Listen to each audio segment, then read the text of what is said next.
Streetnews.it, siamo con uno degli organizzatori di questa tappa per le selezioni di Miss Mondo Italia, Giulio De Martino, buonasera.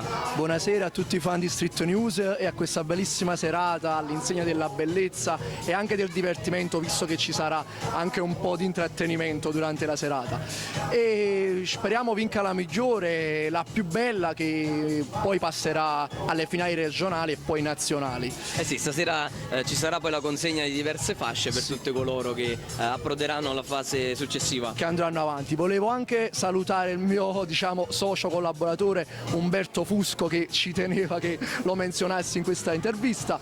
E Giulio, sì, tu sei anche titolare del marchio Rebirth Italia. Rebirth Abbigliamento, e infatti quindi moda che si sposa anche con appunto abbigliamento, sfilate e quant'altro, e no? quant'altro. Nel certo, panorama della moda e dello spettacolo. Infatti vi do tutto a cliccare sul sito rebirthmoda.com e a seguirci in tanti, diciamo.